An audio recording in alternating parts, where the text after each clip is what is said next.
श्री सुषमा जी, बुद्धि राजा जी हमारे बीच उपस्थित हैं। आप एक विदुषी हैं। आपने क्लैपिंग ग्रुप को बहुत ही धैर्य, नम्रता से, सहनशीलता से सभी को जोड़े रखते हैं।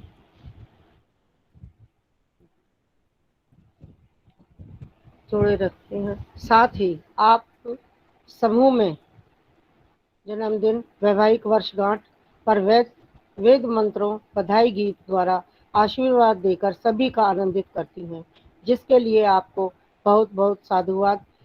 समय ज़्यादा ना लेते हुए मैं सुषमा बुद्धि राजा से अनुरोध करूंगी कि वो विषय आज के विषय के मानव के पतन का कारण पर अपने विचार रखें और हमारी ज्ञान गंगा में बढ़ोतरी करें। सुषमा बुद्धि राजा जी। आप सभी को मेरी सादर नमस्ते। जैसा कि आज का विषय है मनुष्य के पतन का कारण। कहते हैं इस संसार में नर्तन से बढ़कर उत्तम व श्रेष्ठ और कुछ नहीं है। मानव देह सृष्टि की अद्भुत रचना है और उपलब्धि है। मनुष्य जन्म जीव की सबसे उत्तम श्रेष्ठ अवस्था है। यह नर्तन सभी को नहीं मिलता है। कहते हैं जैसे हीरा दुर्लभ और कीमती है, ऐसे ही मनुष्य जन्म भी दुर्लभ और श्रेष्ठ है सभी योनियों में। जैसा कि हम भजन भी गाते ही हैं, है परम कृपा उस ईश्वर की, तुझे जन्म मिला है मानव का, कोई और भी है इस दुनिया में जो इतना बड़ा एहसान करे। हमें प्रभु का धन्यवाद करना चाहिए। क्यों? क्योंकि प्रभु के द्वारा दिया गया यह स्वर्णिम अवसर और वरदान है। यह प्रभु के अतिरिक्त हमें कोई नहीं दे सकता। मनुष्य का जन्म, शरीर जो है ये आत्मा का घर है और इसमें प्रभु का निवास है। कहते हैं हम ईंट पत्थर के बने हुए मंदिर को तो साफ सुथरा रखते हैं, लेकिन हम जागृत चेतन शरीर रूपी मंदिर को अनेक प्रकार के विकारों से तथा दोषों से भर लेते हैं, जिससे मनुष्य जन्म के पतन होना शुरू हो जाता है।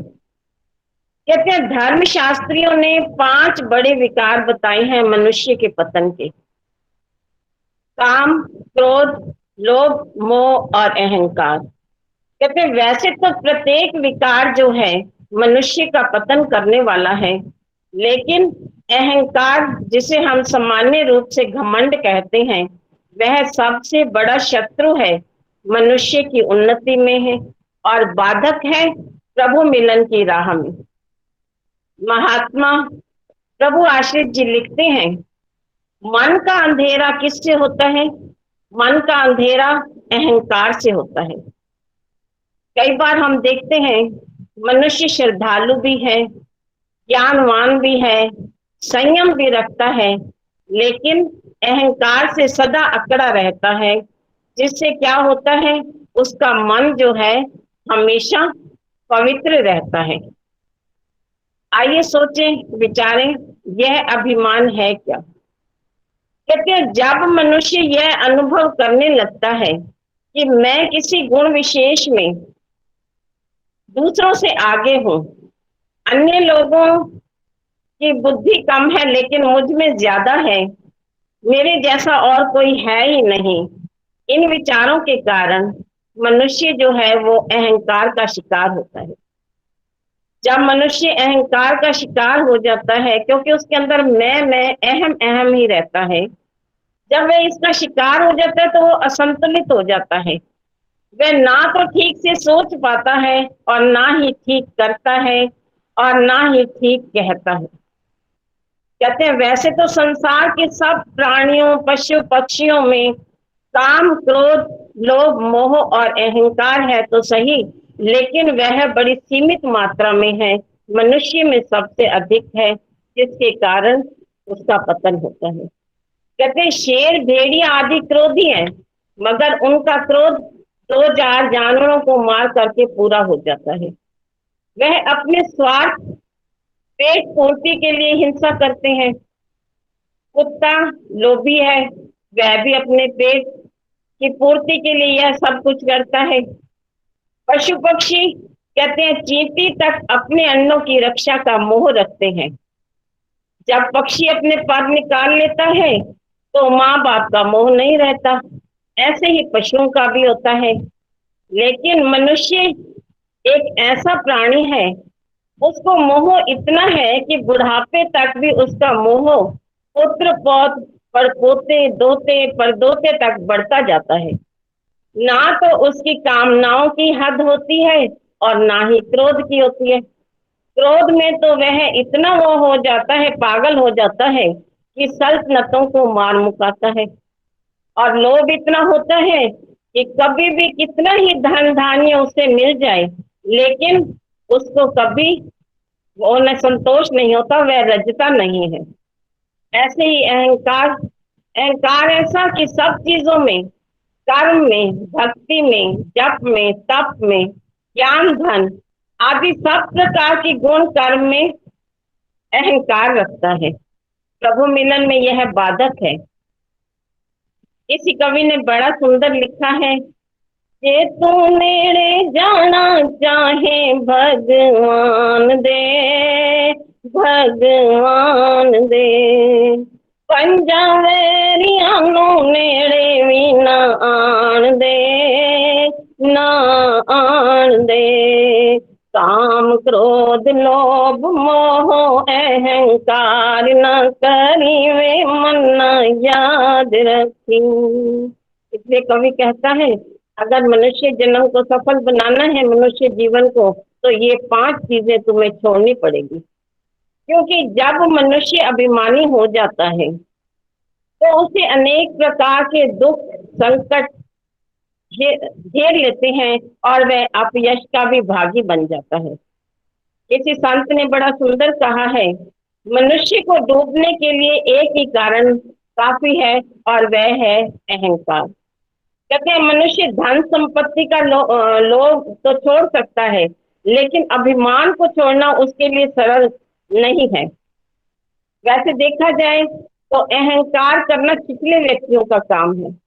गंभीर व्यक्ति कभी जो है अहंकार नहीं करते। जैसे पूरा भरा हुआ घड़ा शब्द नहीं करता, आधा भरा हुआ घड़ा खूब आवाज करता है। उसी प्रकार जो कुलीन व्यक्ति होते हैं वह कभी गर्व नहीं करते। इसका एक उदाहरण मैं आपके समक्ष रख रही हूँ। भारत के प्रथम राष्ट्रपति डॉक्टर राजेंद्र प्रसाद जी एक बार रेल द्वारा एक नगर में पहुंचे। उस समय वे कांग्रेस के अध्यक्ष थे। स्टेशन पर पहुंचे जब रात के 8 बज चुके थे। उन्होंने अपने किसी परिचित को आया ना देख करके उन्होंने सोचा कि मैं टेलीफोन करके पता करूं, भी कोई आया नहीं। ऐसा सोच करके वह अपना बिस्तर और गठरी को बगल में दबा करके स्टेशन मास्टर के कार्यालय में पहुंचे और निवेदन किया कि मुझे एक आवश्यक फोन करना है। स्टेशन मास्टर देखता है ऊपर से नीचे तक उनको कि सांवला रंग, दुबला पतला व्यक्ति और एक कुर्ता धोती सफेद सा पहना हुआ, ये तो कोई अनपढ़ देहाती लगता है, स्टेशन मास्टर ने सोचा। उसकी तरफ घूरते हुए बड़े व्यंग्यात्मक और रौबदार लहजे में उसने कहा, अच्छा तुम्हें फोन करना है, चले जाओ यहाँ से, कोई फोन नहीं हो सकता। बाबू राजेंद्र प्रसाद ने अपना परिचय देने की इच्छा से कहना शुरू किया। जैसे कई बार कोई नहीं सुनता तो इंसान कहता है कि चलो मैं कोशिश करूं, तो उसने कहना शुरू किया, मैं ऐसे राजेंद्र प्रसाद। राजेंद्र अभी बोला कि कांग्रेस बताना चाहते थे कि मैं कांग्रेस का अध्यक्ष हूँ, राजेंद्र प्रसाद हूँ। अभी उन्होंने अपनी बात शुरू की ही थी कि अफसरी के नशे में उस स्टेशन मास्टर ने उसे अनसुना करके रोक दिखाते हुए कहा, जाओ जाओ, मैंने तुम्हें कह दिया ना कि बाबू राजेंद्र प्रसाद जी आज नहीं आए हैं। बाबू राजेंद्र प्रसाद ने उसी सादगी से कुछ और बताने की कोशिश की। तब स्टेशन मास्टर ने बिना सुने ही डांटते हुए कह दिया, कह दिया ना मैंने आपको कि बाबू राजेंद्र प्रसाद आज नहीं आया है, चलो निकलो यहाँ से। बाबू राजेंद्र प्रसाद जी ने रॉब से बात करना उचित नहीं समझा और वे स्टेशन मार्ग पर आकर के बैठ गए। कुछ देर बाद नगर के कुछ प्रमुख व्यक्ति राजेंद्र बाबू को शोभा यात्रा के रूप में ले जाने के लिए पहुंच गए। उन्होंने राजेंद्र बाबू को स्वागत मालाओं से लाद दिया और उनकी जयकार से सारा स्टेशन गूंज उठा। स्टेशन मास्टर ने कार्यालय से बाहर निकलकर देखा कि जिस व्यक्ति को अनपढ़ देहाती समझकर मैंने फोन नहीं करने दिया, ये तो वही व्यक्ति है। इसका मतलब यही राजेंद्र बाबू है। उसने निकट जाकर के राजेंद्र बाबू के हाथ जोड़कर अपने व्यवहार के लिए क्षमा मांगी। बाबू राजेंद्र प्रसाद जी ने उस पर कोई क्रोध नहीं किया, बल्कि उससे कहा, कोई बात नहीं, आप सभी से मिलजुल कर और विनम्रता से बात करना सीखिए। यह कहकर के वह चल गए। देखो, अहंकार ने झुका दिया आकर के स्टेशन मास्टर को। अहंकार के वश में जो व्यक्ति जब आ जाता है तो वह दूसरों को अपमानित करने में अपना गौरव समझता है, लेकिन वह ये नहीं जानता कि यह अहंकार उसके यश को समाप्त कर देता है और उसका सर्वनाश कर देता है। इसका उदाहरण मैं आपके समक्ष एक और रखना चाहती हूँ, जो इतिहास का है, आप सभी जानते हैं। लंका का रावण बहुत अहंकारी था।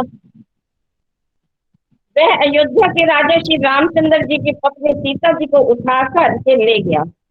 उसकी पत्नी मंदोदरी ने उसे बहुत समझाया, उसके भाई विभीषण ने भी बहुत समझाया कि पर स्त्री हरण पाप है, इस पाप का प्रायश्चित करो और सीता जी को वापस लौटा दो।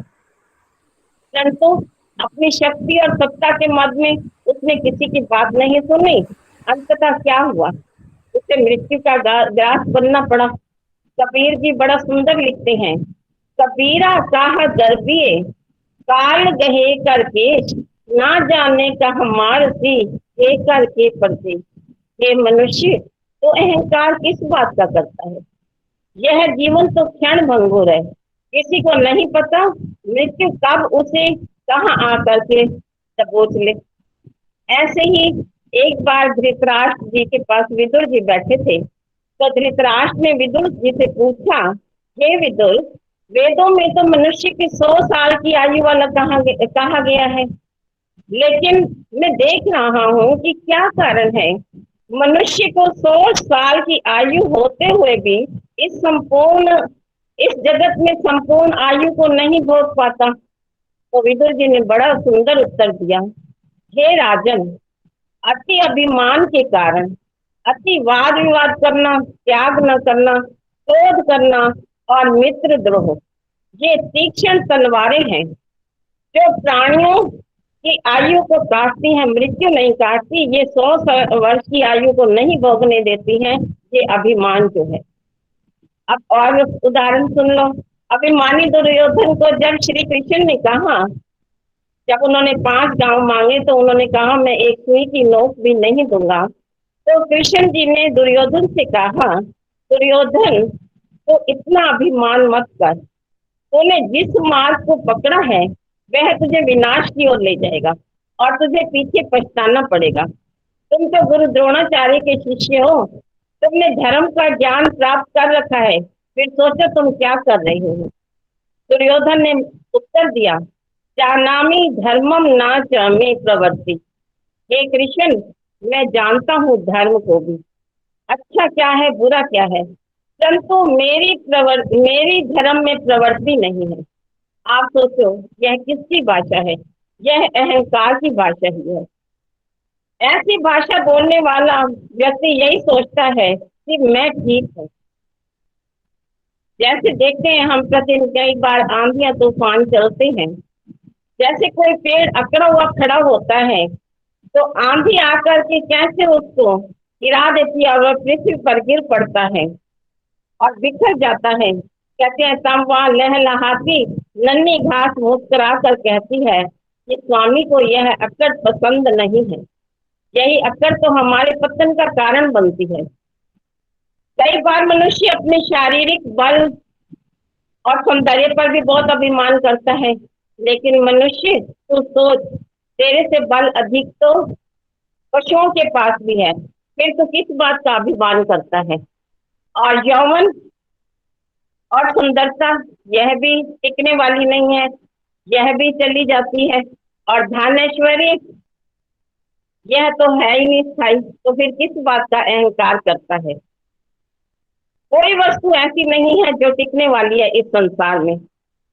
जब मनुष्य संसार से जाता है तो धन ऐश्वर्य सब यही रह जाता है। किसी कवि ने बड़ा सुंदर कहा है, क्या लेकर के तुम आए जगत में, क्या लेकर के जाओगे, मुट्ठी बांधे आए जगत में, हाथ पसारे जाओगे।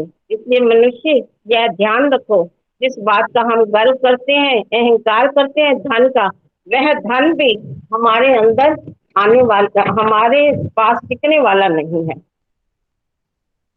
कहते हैं ये अभिमान जो है यह एक रोग है।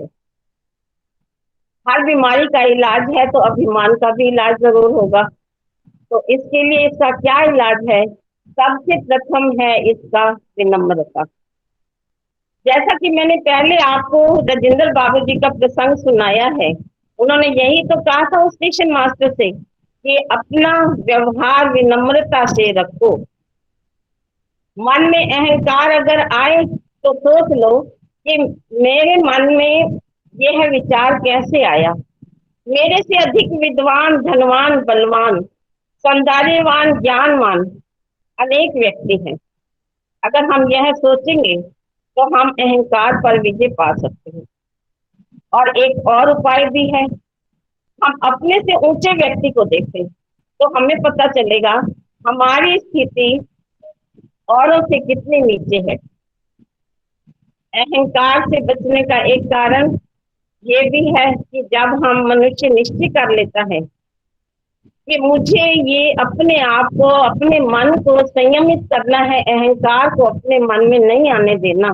पता नहीं समय मेरा कितना है, मैं एक छोटी सी कहानी और रखना चाहती हूँ। तो उस तो जब संयम कर लेता है, सोच लेता है कि मुझे, क्योंकि पहले तो अपने मन पर संयम होगा ना, तभी हम काम क्रोध आदि विषयों पर अपना, उसके ऊपर हम संयम रख पाएंगे। हम छोटे होते थे तो हमारे यहाँ स्वामी दीक्षानंद जी बहुत आया करते थे। तो उन्होंने हमें ये कहानी सुनाई थी, मुझे आज तक भी वो कहानी याद है। कहते हैं कि एक सेठ था, राजा था एक, उसके यहाँ एक ही पुत्र था। उसके पुत्र की रुचि जो थी पढ़ाई में नहीं थी, और उनके यहाँ एक माली आया करता था। तो राजा बहुत परेशान था, कहता था कि कैसे एक ही बच्चा है, अगर नहीं पढ़े लिखेगा तो कैसे ये आगे राज्य का कार्य संभालेगा। तो उनके यहाँ एक माली आया करते थे। वो बच्चा पता नहीं कैसे वो माली के साथ साथ घूमता था। तो जब घूमता था तो कहता था, फूलों को देखता था, पौधों को देखता था, तो पूछता था माली काका यह क्या है। तो वो माली उसको ऐसे समझाते थे कि बेटा ये आ से अनार, आ से आम, ऐसे करके वो उसको समझाते थे। तो एक दिन वह राजकुमार कहता है उनको, माली काका तुम्हें कैसे पता ये अनार है, ये आम है, आज से अनार बोलते हो। तो वो माली काका कहते हैं कि राजकुमार मैंने तो ये किताब में पढ़ा है। वो कहते हैं अच्छा, वो कौन सी किताब है। तो उन्होंने कहा आप भी अपने पिताजी से कहिए आपको किताब ला देंगे। तो वो जाता है, वो कहता है कि पिताजी आप मुझे किताब ला दीजिए। राजा हैरान हो जाता है, वो कहता है किताब, किताब क्या करनी है आपको। तो कहता है मुझे भी जैसे माली काका पढ़े हैं मैं भी वैसे पढ़ूंगा। तो वो राजा हैरान हो जाता है, राजा चुप हो जाता है। वो फिर माली को बुलवाते हैं, माली को कहते हैं कि आप पढ़े लिखे हैं। तो उसने कहा हाँ जी मैं पढ़ा लिखा हूँ। कहते हैं आपने मेरे बच्चे के अंदर एक रुचि पैदा की है, चाहे पौधों, पेड़ पौधों के माध्यम से, मुझे नहीं पता था आप पढ़े लिखे हैं। तो आज से आप माली का काम नहीं करेंगे, आज से आप मुनीम का काम करेंगे। तो उसको मुनीम का काम दे दिया। पहले तो उनके पास एक छोटा सा कमरा था, तो अब उनको दो कमरे मिले। दो कमरे मिले, एक में तो वो अपना जैसे राज्य का काम काज संभालते थे वहीं रहते थे, लेकिन शाम के टाइम जो थे ना वो अपना उस कमरे में जरूर जाते थे। जिसको और अपना ताला लगा के रखते थे। जो बाकी के मुनीम थे वो सोचते थे कि ये तो बाद में आया है, लेकिन इसने जो है राजा के मन में इतना वो कर दिया कि राजा सारी सलाह मशवरा भी इसी से करते हैं राज्य को चलाने के लिए। कहते हैं ना, ईर्ष्या भी जो है ना वो मनुष्य को नहीं जीने देती। उनके अंदर ईर्ष्या पैदा हो गई, तो उन्होंने राजा से शिकायत की कि आप जिसको इतना अच्छा व्यक्ति समझ रहे हो ना, आप वो उस मुनीम, वह मुनीम क्या करता है, मुझे हमें लगता है राजकोष में से कुछ पैसा लेकर के और उस कमरे में ही रोज जाता है, रोज फिर उसको ताला लगा देता है। तो राजा पहले कुछ दिन तो उसने अनसुनी करी, लेकिन बार बार कहने पर, वो कहते हैं ना, बार बार कहने पर कभी तो व्यक्ति के मन में आ ही जाता है। तो उसने, राजा ने सोचा चलिए इनकी बात पर थोड़ा सोचा जाए। तो राजा कहता है ठीक है, मैं देखूंगा। तो शाम के टाइम जब वो माली फिर जाते हैं उसके कमरे के अंदर, सुबह सुबह के टाइम जब वो जाते हैं तो फिर अंदर से कुंडी लगा लेता है, अंदर से कुंडी लगा लेता है। इतने में वो बाकी जो मुनीम थे वो भी पहुंच जाते हैं, वो बाहर से कुंडी लगा लेते हैं ताकि ये बाहर न निकले। तो वो राजा को बुला के लाते हैं, आइए देखिए आज चोर पकड़ा गया। राजा आते हैं तो वो कहते हैं भाई माली काका तुम खोलो दरवाजा, खोलो दरवाजा। लेकिन वो नहीं खोलते, वो कहते हैं दरवाजा खोलो नहीं तो तुम्हारा दरवाजा तोड़ दिया जाएगा। इतने में वो माली जो है वो दरवाजा खोल देते हैं। दरवाजा खोलते हैं तो बाकी मुनीम दौड़ते हैं अंदर की तरफ कि क्या है, जो राशि होगी वो हम ले लेंगे और राजा को दिखा देंगे। वो आगे जाते हैं तो कमरे में कुछ नहीं होता। तो एक पुराना सा ट्रंक होता है और उसके पुराने कपड़े होते हैं, वो उसके हाथ में होते हैं। तो उसके हाथ में होते हैं तो वो राजा कहता है अरे यह क्या, ये क्या है तुम्हारे हाथ में। तो वो माली काका जो है वो, उनकी आंखों में आंसू आ जाते हैं। कहते हैं राजन, जब मैं आपके यहाँ आया था तब ये फटी धोती और ये टूटा हुआ ट्रंक और ये मेरी टूटी हुई चप्पल थी। आपने मुझे एक ऊंचे ओहदे पर रखा, तो मैंने उस दिन परमात्मा से प्रार्थना की थी, हे परमात्मा मेरे अंदर कभी अभिमान ना आए, मैं अपनी औकात को ना भूलूं।